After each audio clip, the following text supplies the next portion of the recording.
Siamo partiti alla scoperta di un paese giovane solo sulla carta, ma le sue radici sono tra le più antiche dei Balcani. Per capire davvero questa nazione bisogna partire dalla sua base più solida, i luoghi che raccontano dove tutto è cominciato. Scopriremo l'eredità di una civiltà capace di osservare il cielo 4000 anni fa, mentre la natura ci mostrerà come la Terra abbia modellato la vita di queste regioni fin dall'epoca romana.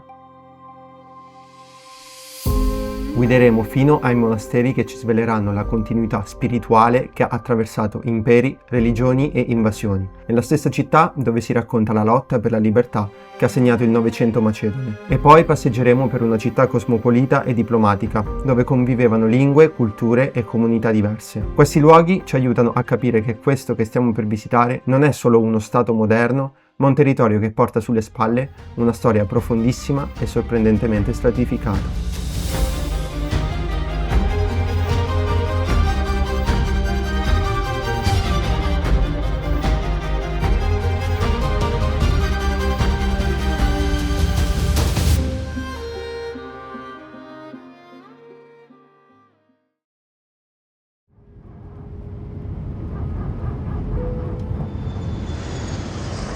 Amici, benvenuti in una nuova avventura alla scoperta di un nuovo paese. Come sempre vi porteremo con noi e vi faremo scoprire il più a fondo possibile questo posto, dandovi consigli e informazioni utili. Abbiamo appena ritirato l'auto, cosa che vi consigliamo di fare anche a voi se visitate questo paese, e vi ricordiamo anche di fare le SIM, perché vi ricordo che questa non è UE.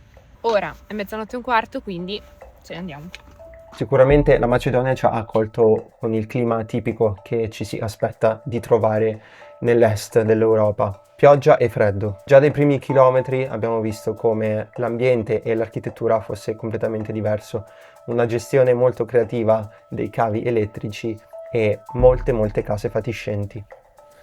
Ci siamo arrivati.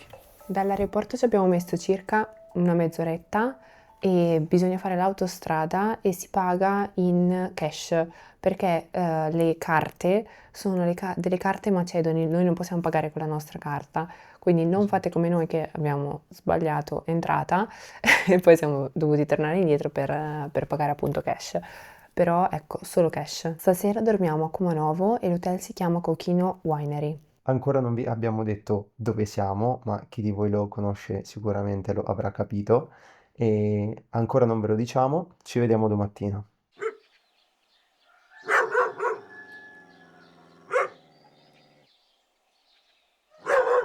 Amici, buongiorno! Ci troviamo in Macedonia del Nord e saremo qui 3 giorni fino all'8 dicembre. Oggi siamo a Kumanovo, poco a nord di Skopje, ovvero la capitale, e gireremo un pochino questa zona. Il nostro viaggio partirà da qui. La destinazione è Kokino, nelle colline settentrionali della Macedonia del Nord, a circa mezz'ora da Kumanovo. Quindi salite in macchina con noi e venite nel nostro viaggio. La Macedonia del Nord è un paese giovane e complesso, in parte balcanico e in parte mediterraneo. È una terra dove si incontrano eredità greche, romane e ottomane. Oggi la Macedonia ha una popolazione di poco più di 2 milioni di abitanti. Inoltre custodisce una ricchezza naturale sorprendente. I suoi parchi nazionali, Mavrovo, Kaliscica e Pelister, promuovono forme di turismo sostenibili che uniscono cultura, gastronomia e tradizioni locali. Sulla cima di una collina vulcanica a più di 1000 metri d'altitudine si trova Kokino, un antico osservatorio megalitico, e noi ci stiamo dirigendo lì.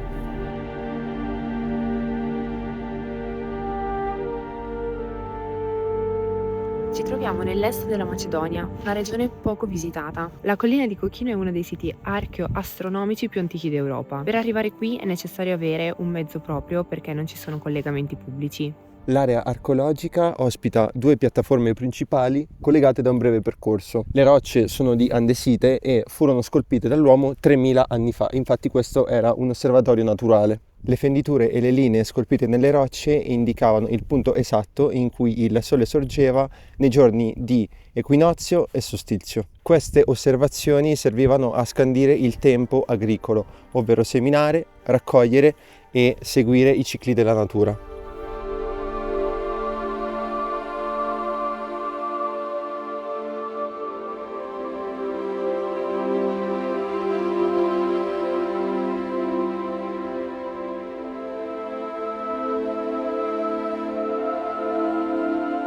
La piattaforma superiore è costituita da 4 sedili scavati nella roccia che si chiamano i troni del sole. Qui si svolgevano dei riti simbolici che univano il sovrano terreno al dio sole. Questi riti, che venivano fatti solitamente dopo il raccolto, garantivano alla comunità prosperità. Oltre alla funzione rituale, Cochino veniva utilizzato come strumento astronomico. Infatti, gli allineamenti delle rocce permettevano di vedere il sorgere del sole e della luna e soprattutto di calcolare i mesi lunari. Questo portò ad un calendario di 19 anni. Oggi Cochino è riconosciuto come uno dei siti archeo-astronomici più importanti dei Balcani e compare nella lista dei monumenti astronomici di valore mondiale stilata dall'UNESCO. Tornando sulla strada principale, se avete tempo conviene fermarsi a Staro Nagoricane, alla chiesa di San Giorgio e alle formazioni rocciose di Kuklika, che si stima essere vecchie di 30 milioni di anni. Dopo la visita a Cochino, il percorso prosegue verso sud, verso Tikves, la regione vitivinicola della Macedonia. Il tragitto sono circa 150 km, 2 ore, e ne approfittiamo per fare qualche primo accenno storico alla storia della Macedonia del Nord. La storia della Macedonia del Nord risale all'antichità, quando il regno macedone di Filippo II e soprattutto di Alessandro Magno rese celebre la regione. Dopo la morte di Alessandro nel 323 a.C., l'impero si frammentò e nel 168 a.C. la Macedonia passò sotto il dominio romano. Con la divisione dell'impero nel 395 d.C., la zona entrò nell'orbita bizantina, che diffuse cultura greca e cristianesimo ortodosso. Dal VII secolo arrivarono gli Slavi e da qui operarono Cirillo e Metodio e i suoi discepoli, che diffusero l'alfabeto e la cultura slava. La regione fu poi contesa tra bizantini e bulgari e successivamente inglobata nei domini serbi. Dopo il declino del potere serbo nel XIV secolo, la Macedonia fu conquistata dagli Ottomani, che la governarono per quasi 4 secoli, fino al 1913. La valle del Tikves è il centro della produzione vinicola macedone. Questa valle infatti è protetta dai rilievi e lascia spazio ai venti caldi, del Mediterraneo. Purtroppo 5 secoli di dominio ottomano hanno ridotto la produzione di vino ai soli monasteri. Successivamente questa valle è diventata il simbolo della rinascita agricola del paese proprio a partire dal vino. Popova Kula si trova nei pressi di Demir Kapia, è una delle aziende vinicole più rappresentative del paese. Infatti unisce produzione e ristorazione in un'unica struttura, che è tra le vigne. Noi abbiamo prenotato una visita tramite il loro sito e quasi tutti richiedono la prenotazione. Inoltre vi sono vari tour organizzati che partono da Ohrid e si può anche soggiornare. Parlando un po' del pranzo, innanzitutto il menù era molto particolare. Il main erano i vini, quindi ogni abbinamento, ogni proposta fatta da loro di menù era abbinato a delle proposte vino con anche un numero di persone a cui sarebbe stato adatto quel menù.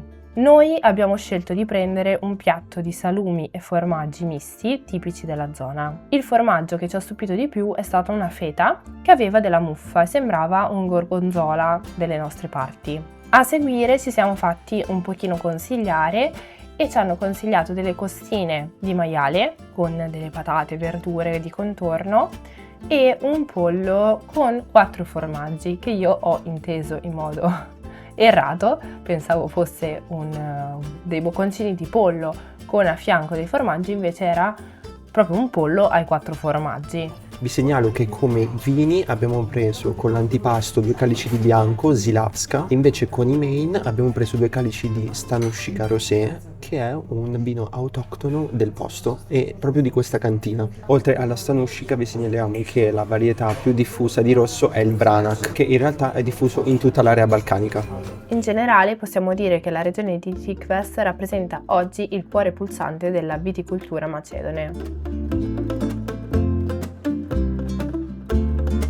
Dopo il pranzo tra i vigneti di Tikves, il viaggio riprende verso ovest, in direzione di Prilep, un percorso di circa 100 km che conduce dal cuore agricolo della Macedonia alle pendici del Monte Slato. Dopo un'ora e mezza di viaggio la strada sale verso Prilep, antica città di mercanti e artigiani, e da qui parte la deviazione per il monastero di Teskravek. A 10 km da Prilep, il monastero di Teskravek sorge a 1400 metri d'altitudine, tra le forme del Monte Slato.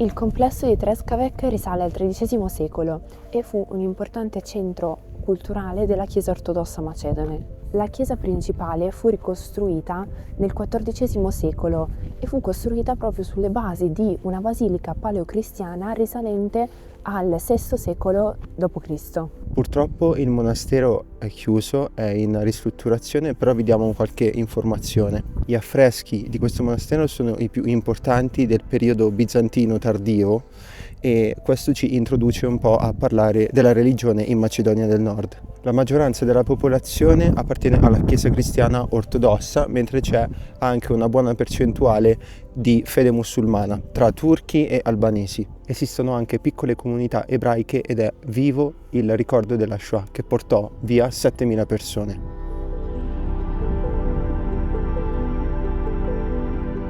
Siamo passati da Prilep, detta anche città degli eroi nazionali, perché al suo interno c'è un parco, il Parco della Rivoluzione, che è molto importante per la storia rivoluzionaria macedone. Purtroppo è notte, quindi non riusciamo a vederlo bene, però quest'opera fu realizzata dal famoso architetto Bogdan Bogdanovic nel 1961. Prilep ottenne il nome di città degli eroi nazionali dato il contributo dei partigiani alla liberazione dagli jugoslavi. Parlando della storia rivoluzionaria macedone non si può non parlare del Macedonium. Questo è un monumento che ricorda appunto il primo tentativo di rivolta macedone nei confronti degli ottomani che è avvenuto nel 1903. E tra l'altro lì si stabilì una repubblica di soli 10 giorni, che poi venne repressa. Ora lasciamo Prilep alle spalle e ci dirigiamo verso sud, verso Bitola. La strada scorre tra collini e campi fino a Bitola, una delle città più eleganti della Macedonia, ai piedi del Parco Nazionale Pelister. Bitola sorge a 660 metri di altitudine e un tempo era nota come la città dei consoli. Durante il periodo ottomano ospitava rappresentanze di quasi tutte le potenze europee, un segno della sua centralità nei Balcani. Oh, amici, finalmente un po' di relax dopo questa lunghissima giornata. Abbiamo fatto il check-in a Bitola all'All Eleven Apartments dal costo di 45 euro per notte, tra l'altro la signora host super carina. Infatti la signora ci ha fatto anche scegliere la stanza, ci ha dato due alternative, una più moderna e una, come potete vedere, un pochino più barocca. Abbiamo scelto questa perché ha un fascino tutto suo, ma questo a che cosa è dovuto? È dovuto al fatto che non ci sono turisti, siamo praticamente soli. Sicuramente la stagione, sicuramente d'estate ci sono più turisti, però diciamo che non abbiamo trovato molte altre persone sia a pranzo, anche stamattina a colazione nell'hotel eravamo solo ed esclusivamente noi. Dopo un po' di relax abbiamo fatto un giro per il centro di Bitola. Abbiamo fatto un giro al supermercato e abbiamo visto che i prezzi sono ovviamente totalmente differenti dall'Italia. Considerate che in media per una notte si spende sui 40-50 euro. Sono i prezzi che si trovano un po' in tutto l'est Europa. Inoltre dei ragazzini ci hanno fermato, perlomeno hanno fermato Tommaso che stava in quel momento parlando e purtroppo non tutti parlavano inglese, anzi soltanto uno di loro con cui siamo riusciti un po' a chiacchierare, però è stato molto divertente. Mentre assaporo quest'ottima bevanda che si chiama Cedevita, che è macedone, vi dico che questa alle mie spalle è Sirok Sokak, che è la passeggiata principale di Bitola. Infatti durante il periodo ottomano Bitola era una città molto importante per la Macedonia. Due informazioni su Bitola: se venite qui a metà settembre c'è il Manaki Brothers Film Festival che rende omaggio ai fratelli Manaki, i primi cineasti dei Balcani, e inoltre c'è anche il museo di Bitola che ripercorre un po' tutta la storia della città fino alla prima guerra mondiale. Inoltre nella città troviamo la moschea Ieni, che risale al XVI secolo, mentre la torre dell'orologio fu costruita nel XVII secolo e questi due monumenti segnano proprio il confine tra la città ottomana e quella moderna. Parlando invece della chiesa ortodossa macedone, non sempre viene riconosciuta dalle altre chiese ortodosse dei Balcani, tuttavia è oggi attiva nella ricostruzione e nel restauro di monasteri. Poi ci siamo diretti verso l'antico bazar ottomano di Bitola, la Starakarsia. Un tempo ospitava più di 3.000 botteghe, oggi ne restano una settantina, sarti, commercianti, panifici, mercanti di spezie. Nel mercato orientale del bazar si respira la continuità della cultura balcanica, un incontro costante tra Oriente e Occidente.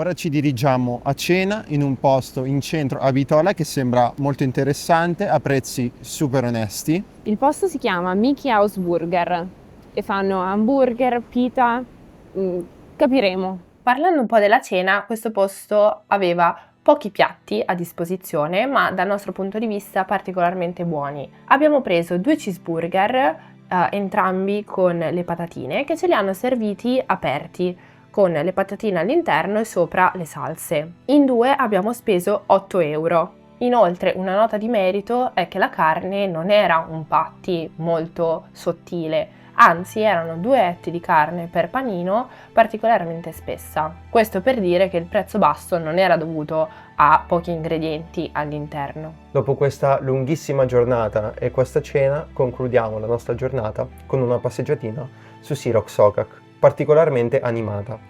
Ragazzi, il primo episodio della Macedonia si conclude qui. Ci vediamo domani con il lago di Ohrid e il Parco Nazionale del Mavrovo.